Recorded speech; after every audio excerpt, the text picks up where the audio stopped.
Sir हाँ जी।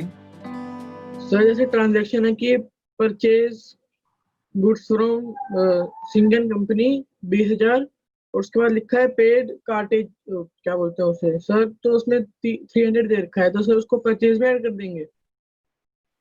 एक minute में अभी ये सारा क्वेश्चन कर ही रहा हूँ आदित्य। Okay sir. जब आ जाएगी वो टर्न उसकी भी देख लेना।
सर हाँ जी। सर ये चौथी ट्रांजैक्शन में डिस्काउंट अलाउड नहीं आएगा? नहीं सर फिर बेटा, 60,000 रुपए देने थे, उसमें से 50 दे दिए हैं, 10 डिस्काउंट नहीं है, उसने फुल सेटलमेंट नहीं करी। अच्छा ओके सर।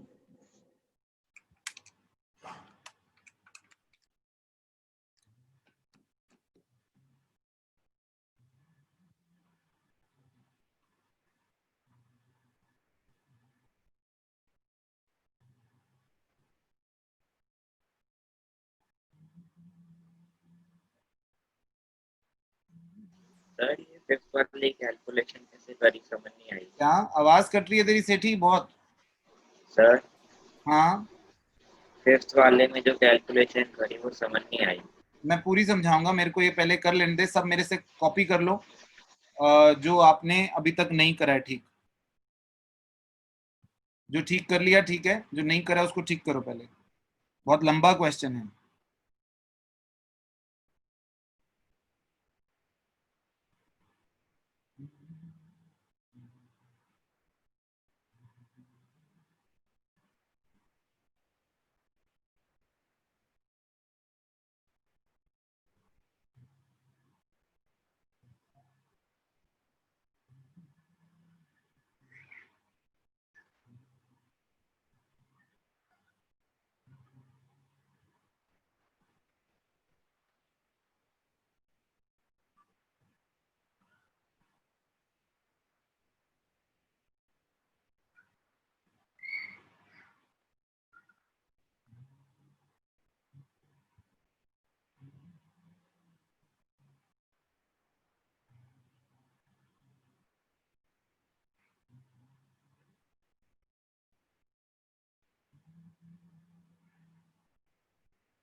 सर ये 9th ट्रांजैक्शन में हमने 60,000 का गुड्स वो करे हैं ना, परचेज करे हैं।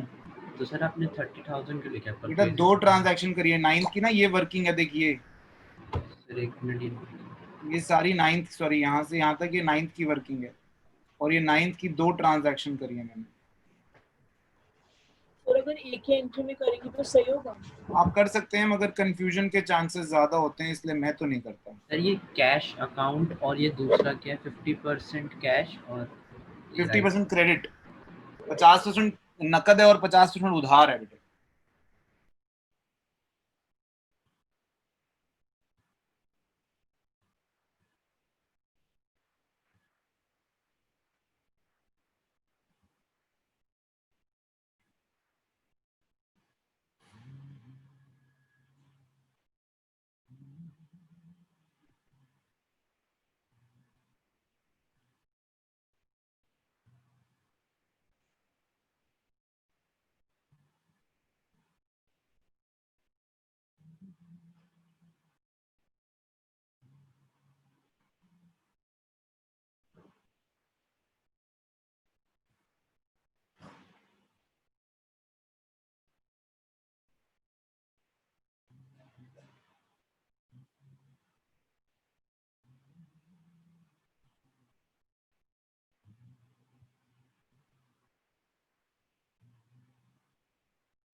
हाँ सेठी बोल। सर 12th की जो फर्स्ट वाली है उस वाले में हमने डायरेक्टली क्यों वो माइनस वॉइस सारा बहुत कैश गड़बड़ है, बहुत तेरा नेटवर्क लो है, नहीं समझ में आ रहा कुछ भी। हेलो हाँ सर, जो 12th की फर्स्ट वाली है उसमें हमने डायरेक्टली कैश डिस्काउंट क्यों नहीं माइनस किया, क्योंकि उसने तो 10 दिन में पहले ही पैसे दे दिए। पहले कहाँ दिए, पहले माल बेचा, फिर उसने रिटर्न किया, फिर 10 दिन के अंदर पैसे दिए। 3 इवेंट हुए, मैं तीनों लिख रहा हूँ यहाँ पर। अच्छा, तो फिर वो एक साथ नहीं कर सकते पहले उसमें? नहीं नहीं, पहली ट्रांजैक्शन हुई, फिर वो ले गया, फिर घर से वापस ले आया, फिर हमने 10 दिन के अंदर उसको पैसे वापस दिए, उसने पैसे दिए, सॉरी। Okay sir. तीनों इवेंट ध्यान से देखोगे वर्किंग के साथ तो समझ में आ जाएगा। और यही एक टेढ़ी एंट्री है मुझे लगता है।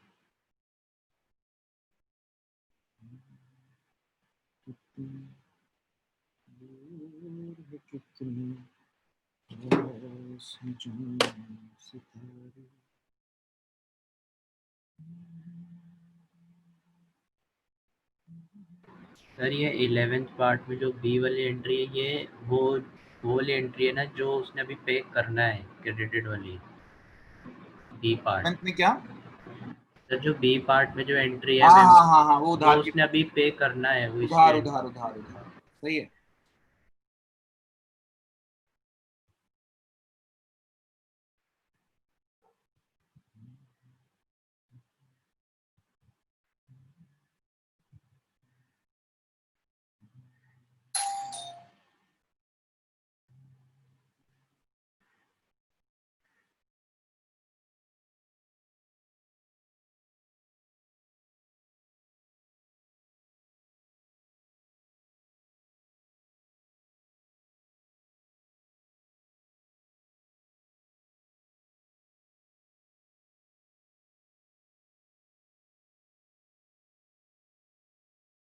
सर हाँ जी, सर जो सेल्स रिटर्न वाली एंट्री है सर, इसमें हमने वो मतलब जो 3000 की हमने एक शो लगाई थी, तो उसको एंड टू टेन क्यों नहीं करा सर? 12th का बी पार्ट 10% डिस्काउंट माइनस तो करा उसमें से भी। सर। नो, जैसे 3%। सर हम्म, सर जो हमने 12th के बी पार्ट में सेल्स रिटर्न की एंट्री करी है ना हाँ सर, हमारी एक शॉल 3000 रुपीज की थी हाँ सर। उनने 10 शॉल वापस दे दी सर, हाँ, तो 30,000 नहीं हो गया? भाई डिस्काउंट पे बेची थी, डिस्काउंट पे ही वापस लेगा ना। अच्छा, ओके सर।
अब एक एक करके पूछो किस किस में आपको डाउट है। सर ये 13 में कैश डिस्काउंट थोड़ी ना लगेगा क्या सर? 13 वाली एंट्री में 13 वाले में ना देख, हमने Yes, sir. 15,000 का 20,000 का माल था। मेरी यहाँ मार्कर की तरफ ध्यान दे, let me change it, marker की तरफ पूरा ध्यान दियो। हमने 20,000 का माल बेचा गुप्ता शॉल्स को। ट्रेड डिस्काउंट की तो कोई कंडीशन होती नहीं, पैसे दे या ना दे, ट्रेड डिस्काउंट तो सब पे देते हैं हम। Yes sir. तो हमने 25% ट्रेड डिस्काउंट माइनस किया, कितने बच गए? 15,000। अब हमने उसके आगे एक कंडीशन रखी थी कि अगर तू 10 दिन में पैसे दे देगा, 14 दिन में पैसे दे देगा तो हम तेरे को डिस्काउंट देंगे, कैश डिस्काउंट। ठीक है, उसने 14 जनवरी को, 4 जनवरी को हमने माल बेचा था, 14 जनवरी को आधे पैसे दे दिए, तो इस पे तो डिस्काउंट दे देंगे हम 5%। ठीक है, कौन सा? Cash discount. सर पर हिंट में तो लिखा नहीं है, हिंट में तो लिखा है कि कैश डिस्काउंट नहीं देंगे। पूरा पढ़ो hint. Gupta Shawl will not get cash discount as full payment is not made by it within 14 days. हाँ, अगर फुल पेमेंट, इसके ना दो मतलब निकलते हैं अवनीत, कि अगर हम आधा नहीं देंगे कैश डिस्काउंट। अगर वो फुल पेमेंट की कंडीशन रखता है जैसे इसमें लिखा है, तो हमें डिस्काउंट नहीं देना चाहिए। लेकिन अगर फुल पेमेंट की कंडीशन नहीं है, वो कहता है कि जितनी पेमेंट उतने दिन में दे दोगे उस पर हम डिस्काउंट दे देंगे। ठीक है, हिंट को छोड़ दो फिलहाल। इसमें दो चीजें हैं, अगर वो फुल पेमेंट की कंडीशन रखता है तो हमें डिस्काउंट नहीं देना चाहिए, लेकिन अगर फुल पेमेंट की कंडीशन नहीं है तो हमें डिस्काउंट उतने पे देना चाहिए जितना उसने कैश दे दिया। अगर हम इसके हिसाब से चलते हैं तो यहां पर ये वाली एंट्री में ये डिस्काउंट ना होकर 7,500 होने चाहिए और ये भी 7,500 होने, फिर सिंपल एंट्री। सर ये तो क्वेश्चन में भी लिखा है ना, cash discount 5% if full payment is। वही मैं कहने चाह रहा हूँ सर मैं हिंट की बात नहीं कर रहा। हाँ, सर ये क्वेश्चन में भी लिखा है। मैं अवनीत मेरी बात तो खत्म होने देना यार। Yes, जो क्वेश्चन में लिखा है उसके दो मीनिंग है। वो कह रहा है कि if full payment is not made, इसका मतलब ये भी है कि जितनी पेमेंट मेड है उस पर डिस्काउंट दे दो।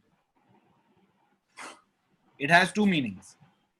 और अगर वो कह रहा है कि अगर बिल्कुल ही डिस्काउंट नहीं देना, अगर वो पेमेंट नहीं देता तो ये 7,500 ठीक है। उल्टा तब तो हमारे लिए काम सिंपल है, हम तो अपने लिए डिफिकल्ट कर रहे हैं। हम डिफिकल्ट इस अजम्पशन पे कर रहे हैं कि जितना वो पैसा देगा उस पे। ऐसा है, फिफ्थ पार्ट आप सभी देखें, उसको डिस्काउंट मिलने के बाद उसने 39,200 रुपीज दिए। कितना percent discount? 2%।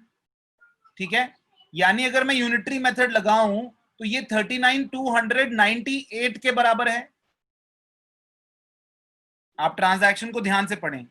Paid cash 39,200 to Suresh in settlement of his dues, availed discount of 2%। वो कह रहा है डिस्काउंट देने के बाद उसने 39,200 दिए हैं, यानी 2% डिस्काउंट कट चुका है। अगर मैं यूनिटरी मेथड लगाऊं तो ये 39,200 इस वक्त फिलहाल मेरे लिए 98 के बराबर। तो मैंने 100 पे लाने के लिए क्या किया? 39,200 divide by 98 multiplied by 100, it comes out to be 40,000। तो 40,000 उसने देने थे, हमने देने थे, और हमने दिए 39,200। तो 40,000, 39,200 और 800 का डिस्काउंट। आगे बोलो। सर ये 98 कैसे आया? बेटा आप इसको ऐसे कर सकते हो, अगर 98 समझ नहीं आता तो आप एक काम कर सकते हो, let full amount is equal to x, क्योंकि फुल अमाउंट हमें पता ही नहीं है। ठीक है, x minus 2% of x should be 39,200। Yes sir. तो यानी ये हो गया 0.98x is equal to 39,200। So x is equal to 39,200 divide by 0.98, तो यही आएगा 40।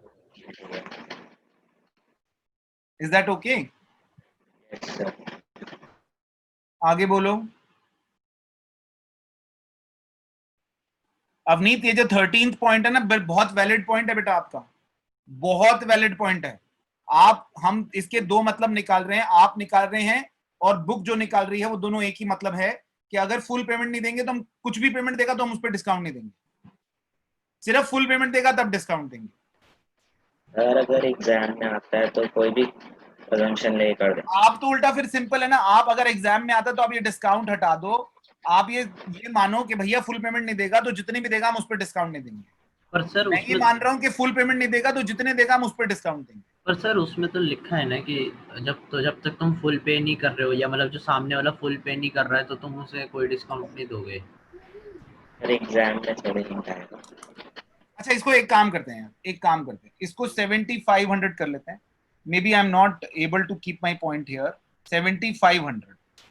अब आप एग्जाम वाला भी टंटा छोड़ो, cash to Gupta shawl 7500 and cash to Gupta shawl 7500, आप इसको भूल जाइए। Is that okay? क्योंकि उसने पेमेंट पूरी नहीं दी तो हमने डिस्काउंट उसको नहीं दिया, बात ही खत्म। हाँ सर, उसमें हिंट नहीं होगा ना एग्जाम में, तो तभी तो ना आप वहां पे फंस जाएंगे। खैर अब ये ठीक है, हम ये मान के चल रहे हैं, जो अवनीत का पॉइंट है, जो आप लोगों का पॉइंट है, उसने पेमेंट पूरी नहीं दी तो हम डिस्काउंट बिल्कुल नहीं देंगे। तो हमने बिल्कुल उसको नहीं दिया, 15,000 रुपए आधे आधे उसने दे दिए हमें, तो आधे आधे हमने कर दिए। आर